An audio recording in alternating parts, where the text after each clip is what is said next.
In the latest of your 2019 Minnesota Vikings free agency news, the Vikings have signed 2 players this past week. One former Vikings player in Dan Bailey, kicker Dan Bailey, and another player that's formerly of the Tennessee Titans, a guard, oh snap now, Josh Klein, formerly of the Tennessee Titans. We'll talk about that. They also lost a couple of players. But real quick, Realistic Randy, Mediokr Best Sports Podcast, thank you for tuning in. Real quick, what is up with the New Orleans Saints just swiping our former Vikings players, right? Latavius Murray, he up and left the Vikings to join the New Orleans Saints. Nick Easton, he followed suit and did the same. And now this past week, Marcus Sherels, former Vikings punt returner, Marcus Sherels. Now, he wasn't the highlight reel type of punt returner. He wasn't going to give you any type of mixtapes, wasn't going to dance around and break off for a big type of game, but he was super reliable, secured the football above all else. That's what you're looking at.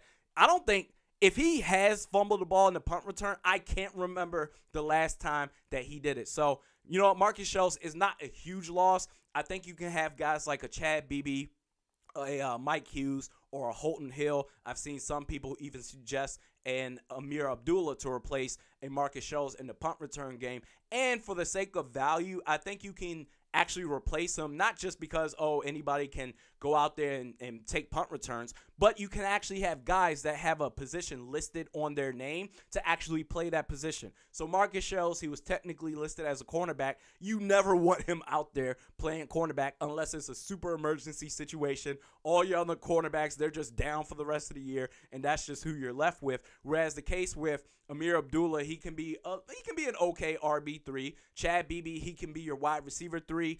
Mike Hughes or Holton Hill, much like Marcus Sherels, they have cornerback positions attached to their name, except they can actually play cornerback. So there's a little bit more value there. But going into the 2019 season, I do expect to see a couple of muff punts once in a while. So we'll see how that goes. But something that's very interesting is, according to Chris Thomason, I hope I'm pronouncing your name right, is that according to a source to him, Marcus Sherels is leaving the Vikings to join the Saints in order to, quote, chase a Super Bowl. So that's very telling as far as how he feels, and maybe to some degree how some former Vikings players, or maybe even some current Vikings players, are feeling about the state of the Vikings and their chances of being competitive in the 2019 season. I wish him all the best. We'll see how he does.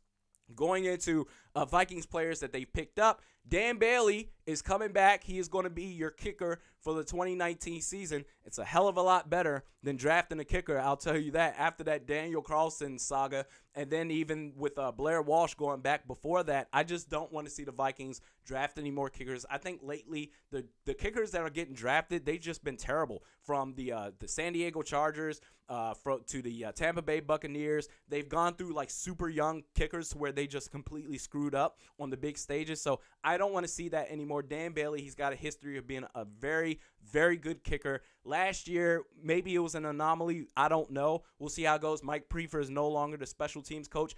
At the end of the day, I don't care what Vikings kicker comes in. I don't want to draft a kicker. But at the end of the day, I don't want a veteran kicker coming in, or I don't care what name is attached to the veteran kicker that's coming into the Vikings. I just want a kicker that's reliable. I just want a kicker for this Vikings team that can make kicks, damn it. I'm sick of watching Vikings kickers, field goals, and extra point attempts at the edge of my seat. The only kickers that I can think of that was like super reliable that I could depend on a kick-by-kick basis was Ryan Longwell. Ryan Longwell probably the most, because he would line up the kick, and I could just go and get a glass of water, and then, you know, someone, hey, your kicker, he's going to kick. I'm like, oh, it's Ryan Longwell. He's going to make it no big deal. And I think he just got completely screwed.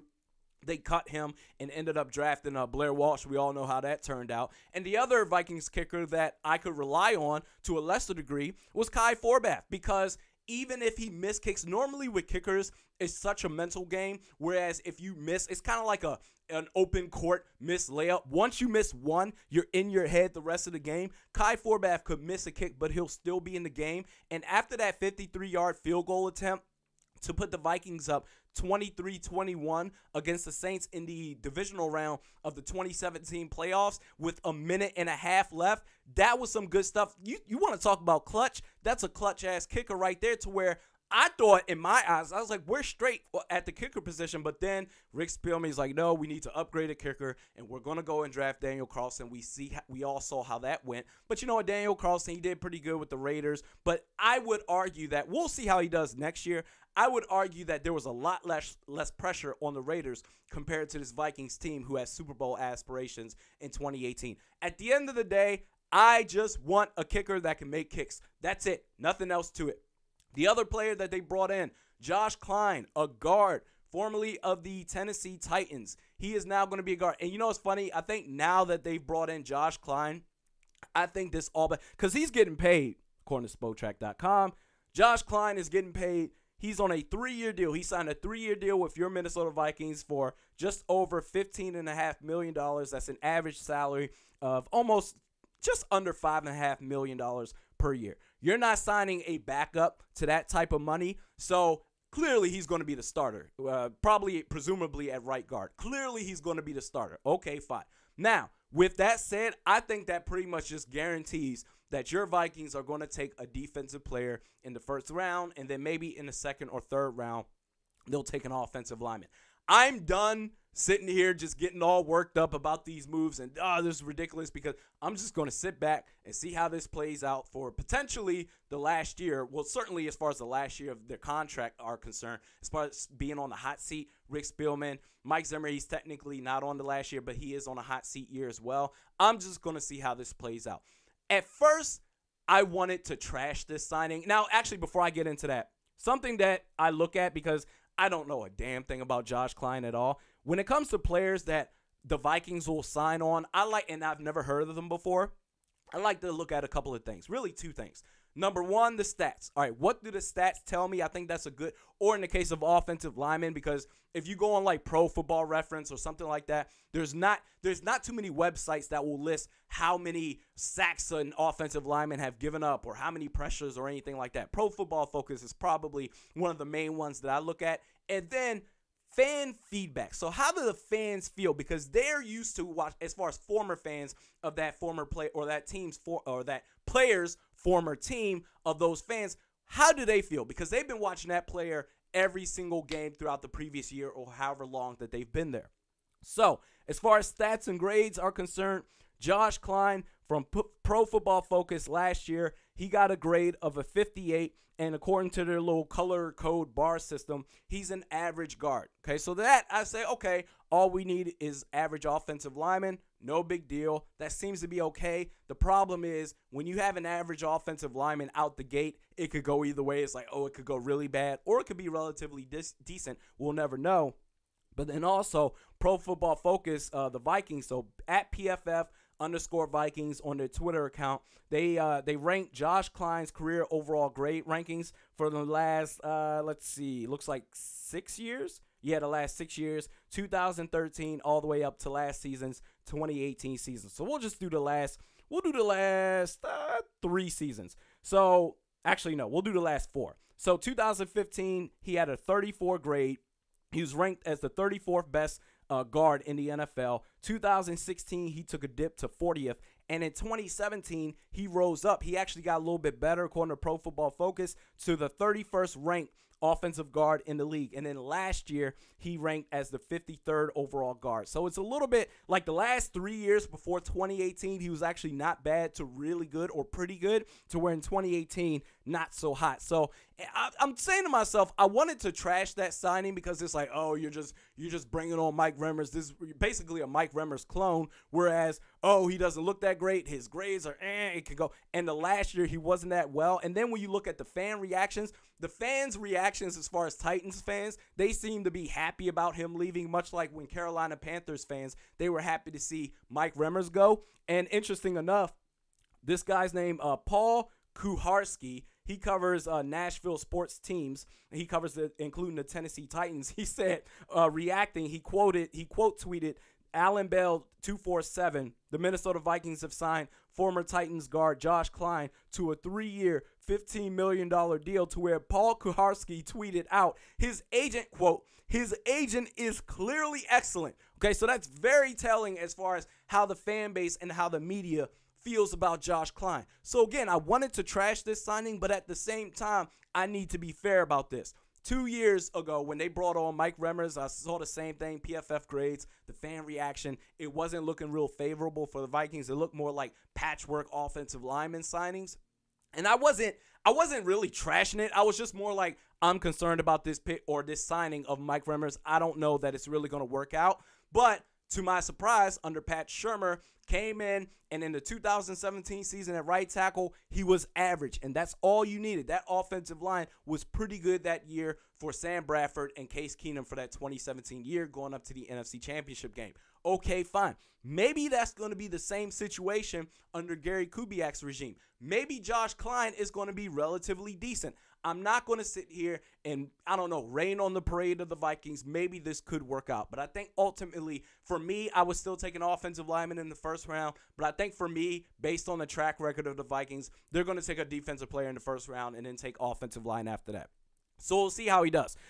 Moving forward from that, Brett Jones. The Vikings are still interested in Brett Jones. And you know what's interesting? I completely forgot that he was on the team last year. I remember they traded for him from Pat Shurmur and the Giants. I forgot what they gave up for him. But it was like, why wasn't he playing much at all? I think he came in and he started like one game, or he played 1 or 2 games. And then for the rest of the year, he didn't play at all. I'm like, what happened to him? Like, from the games that I remembered that he played, the little time that he played out there, I thought he was relatively decent. I wanted to see more of him. Certainly over a Mike Remmers at right guard when he was out of position, or maybe over a Tom Compton. Like, why didn't he play at all? So it's like they're interested in bringing him back, but it hasn't been a done deal. According to Darren Doogie Wolfson, they have extended an offer out to Brett Jones, so we'll see whether he takes it or not. But if Brett Jones comes back and they say we'll have him be the opposite guard of Josh Klein, suddenly you're saying to yourself, if you're Rick Spielman, certainly I would still take offensive lineman high, but suddenly you're saying to yourself, wow, we have Riley Reef at left tackle, we have Brett Jones at left guard, we have Pat Elflein at center, or maybe if you can, I don't know, mate, can you intertwine? Did Brett Jones play center?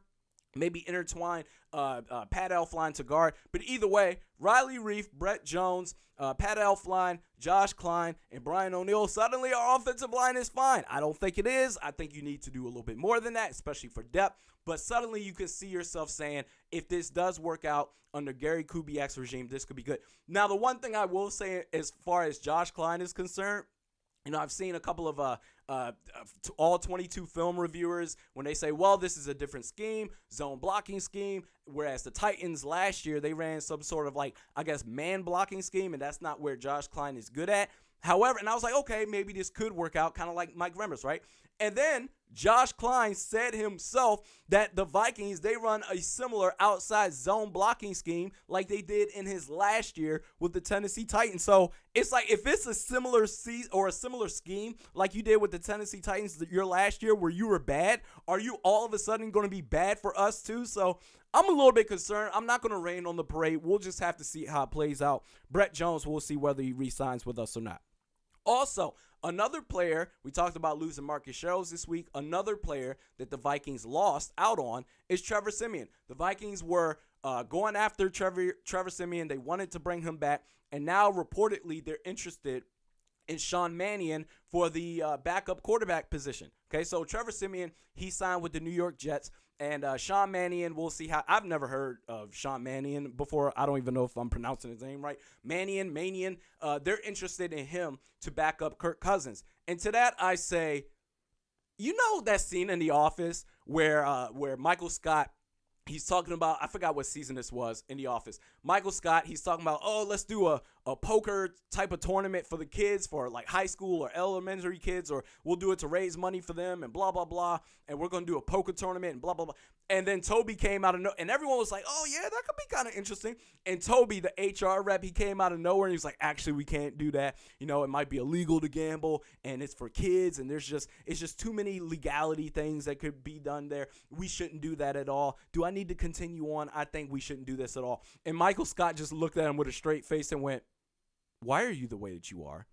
To that I say, why do the Vikings hate Kyle Sloter so much? Why do you hate this man? You know, I think Kyle Sloter is the new Jarius Wright. And when I say that, I mean Kyle Sloter in the preseason last year, and I know it's preseason, but he showed a lot of promise in the preseason to where it's like, I want to see more.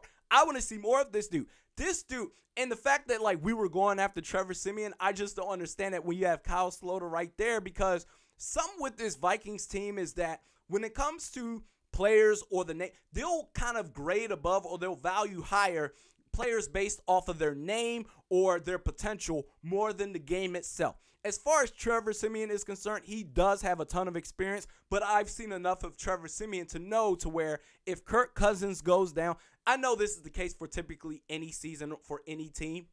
If your starting quarterback goes down and you have to rely on your QB2, your season is screwed. That is really the case for Trevor Siemian. If you have to rely on Trevor Siemian to carry the torch of your playoff hopes and all this other stuff, you are really screwed. To whereas like with Kyle Sloter, there could be something there. But it's like with players that show a little flash, but they don't have the name behind them, they look for any reason to be like, they're not ready. They're not ready. I've seen the reports, the Vikings, they like Kyle Sloter, but they don't think he's ready. But it's like, but you're wasting your resources, your time and energy to go after a Trevor Siemian. I don't understand that. On the field, I don't care that Mike Zimmer and Rick Spielman, they've seen Kyle Sloter behind the scenes. Well, guess what? We have all seen him on the field. The little time that we've seen him on the field in actual exhibition games, the preseason, that's where he actually looked pretty damn good. Okay, so we talking about practice? Practice, man, screw practice. I want to see more of Kyle Sloter to where it's like,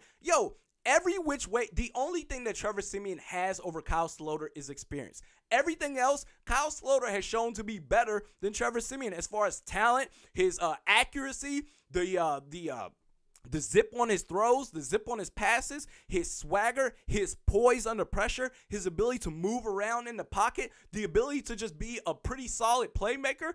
I want to see more of Kyle Sloter. Why do we hate this dude so much?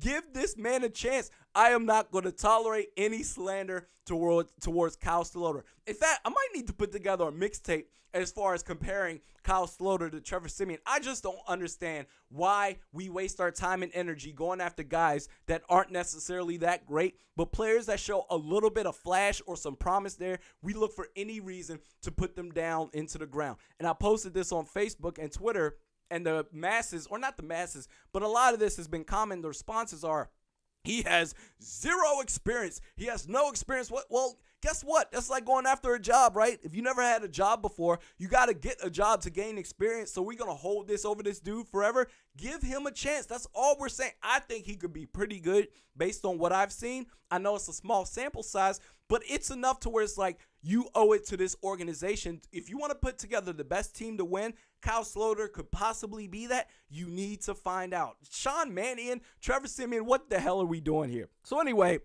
lastly this. You need to pay Adam Thielen, man. You can't go into the 2019 season with him making, what is it, $5 million, whatever it is. I'll look it up right now.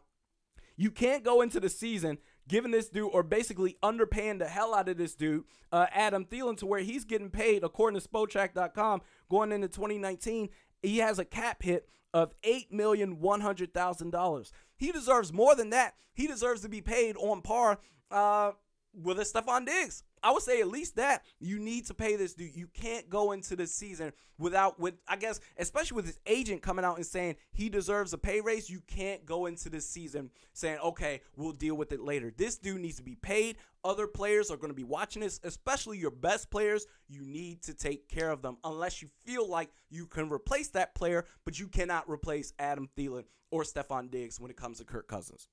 Outside of that, but enough of this. We'll see how the rest of the free agency period plays out. We'll see how the draft plays out in April. So we're talking about, about a month from now or a couple of weeks from now, the draft is going to be happening. We'll see what happens with this Vikings team. The schedule looks really brutal, but I'm very interested to see how this all plays out. But anyway, enough of questioning things or not feeling really good about certain things. It's still things are up in the air, but enough about that. With Vikings talk, I'm exhausted, man.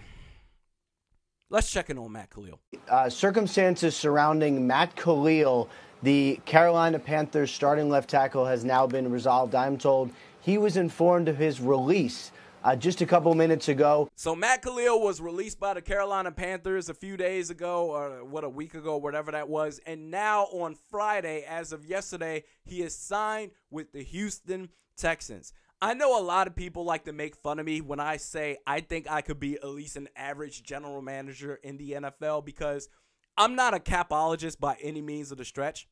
If I have a guy like Rob Brzezinski where I'm like, hey, I like this player, can you make this work with the cap? And he tells me yes or no, and I'll make that decision from there. That's one thing. But as far as the general premise or the general job duties of the general manager is evaluating talent, I, honest to God, feel like I can be at least an average NFL GM by this simple rule. Number one, don't sign or don't bring in a guy like Matt Kalil on your team. That should be the minimum requirements right there.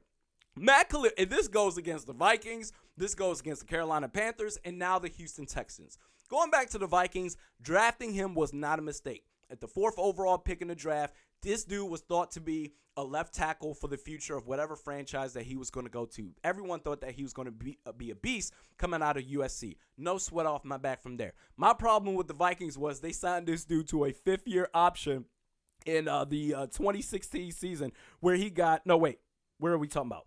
Nope, that wasn't the 2016 season, was it? No, that was the 2015 season for Matt Kalil. He got signed to his – the Minnesota Vikings exercised Matt Kalil's 5th-year option for $11 million in the 2016 season. That was absolutely ridiculous. I would have let his ass walk, or I would have traded him.